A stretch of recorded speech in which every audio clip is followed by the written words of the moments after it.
Dominic Cummings is on his way out of number 10. Vote leave, by the looks of it, have been shown the door. We don't really know. With the Brexit negotiations still going on, will it be Brexit in name only? Leanne Wood of Plaid Cymru let the mask slip this week when she failed to vote on a motion to support our armed forces and veterans. Wales's economy is in a mess.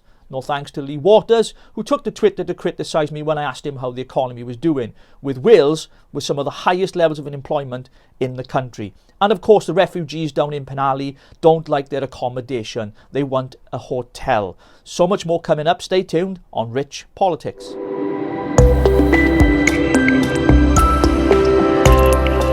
Good evening and welcome to another episode of Rich Politics. Don't forget to hit that subscribe button, I really appreciate it, and the bell for notifications so you know when the next broadcast is out. Well, it's Friday and you've got me ranting about all things politics, not politically correct, of course, on stuff that's been happening here in the UK and closer to home here in Wales.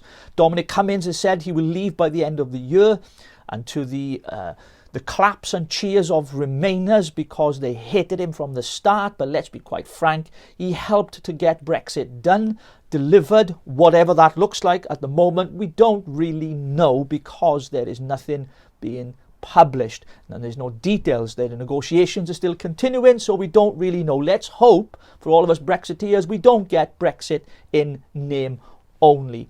Cummings has played an influential part being the advisor, senior advisor to the Prime Minister, and of course he has irated the Remainer camp.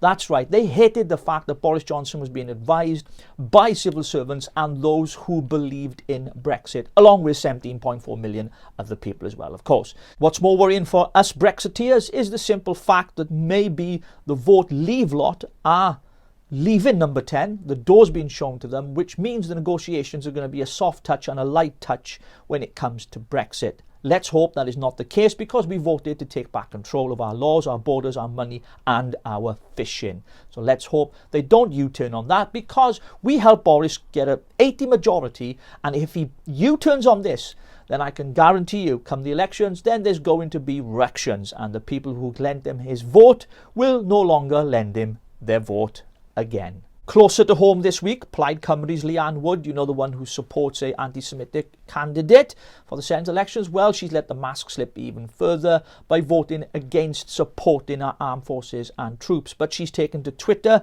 and she's posted a video to say she is sorry she made a mistake. Really? Well, check her out. This is what she had to say about the mistake that she made in not supporting our armed forces and veterans.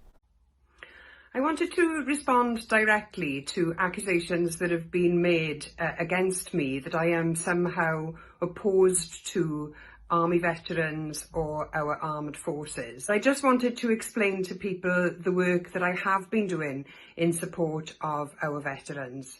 Back in 2003, I campaigned and worked very hard against the invasion, the illegal invasion of Iraq.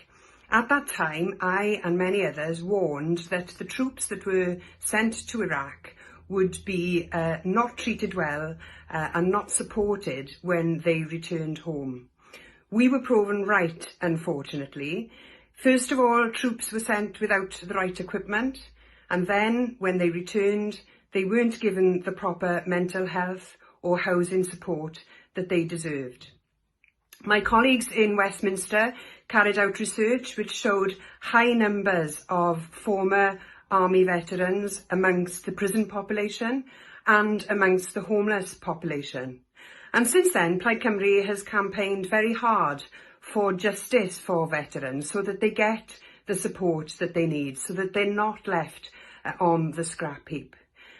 I just wanted to put that on the record because trying to suggest otherwise simply isn't true, and I think it's important people know the truth.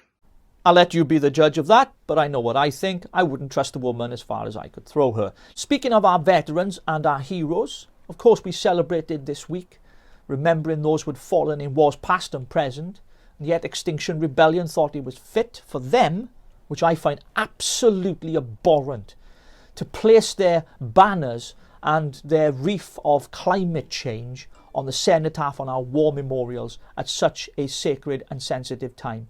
To be quite frank with you, Extinction Rebellion are an embarrassment.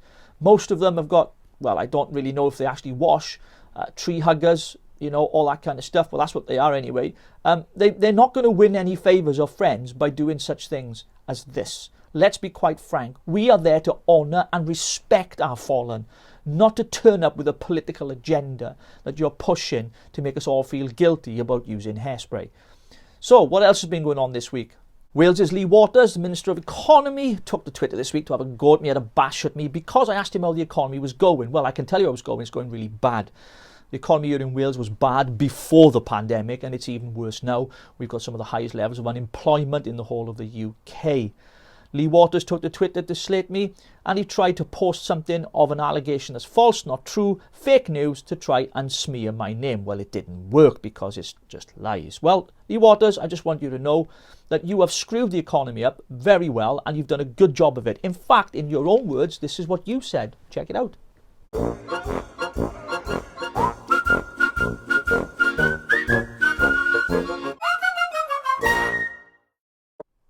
So when you know what you're doing with our economy, Lee, then get back to me and let me know, because clearly you don't, you're out of your depth and you need to resign, like the rest of you down at the Welsh Parliament. But that's another story altogether. So Lee Waters feels that the economy is doing well, yet Wales has got the highest levels of unemployment, not just during the pandemic, but prior as well. We've seen huge deficits in our economy because of the way the Welsh Government has handled your money and my money, taxpayers. It's not just in Dover we've got a problem, we've got it here in Wales as well. It's called Penally. That's right, where refugees have been complaining that their accommodation is not good enough. They want a hotel, of course, 3-course meal, Sky Television in their rooms, and so much more. The reality is this: they've come from countries where they could have stayed and remained, but no, they saw Britain as a soft touch because, of course, our border controls are absolutely pants. And so as a result of that, now they've taken out to campaign and protest that they're being treated badly. Yet the barracks that they are in were good enough for our soldiers that were training, but not good enough for refugees. Now, if they were fleeing war-torn countries, I'm sure they'd appreciate a bed and a shelter and a roof over their head, but clearly not. They want more. In fact, some of them have already been arrested for things such as arson, theft and burglary, out in the press this week, and yet they're still being housed down there in Penally. Spare a thought for the people down in Tenby. And finally, well, it seems as if we've got a vaccination. That's right, we seem to have cured the problem. Really? Well, let's be honest, the vaccination is not going to rid us of this virus. We've been saying it, I've been saying it, lots of others have been saying it. It's here to stay, and we've got to learn to live with it. We've got to manage it, we've got to control it, of course, and we have to protect the vulnerable, the elderly, and those who are more likely to die from it. But the truth is, ladies and gentlemen, is we cannot wait for a vaccine to be the silver bullet. It's not going to work. We've got to open up the economy. We've got to get back to normality, because people are getting to the point where they've had enough. I'm thankful for the vaccination. I'm glad there's one out there, but I can tell you this, I won't be one of the first ones to try it. I'm not an anti-vaxxer, by the way. I've been accused of being an anti-vaxxer because I'm cautious about injecting myself with something I don't really know what it's going to do to me. The truth is this, I'd rather wait and see how it affects other people, because we don't really know much about the virus as much as we think we know. And of course, the vaccination is a new thing. And of course, there's about 10 companies that have developed them. No doubt they're making billions and billions of pounds. But it's here, and finally, it's going to change everything. So we're led to believe. Mark my words, it's not going to change a thing.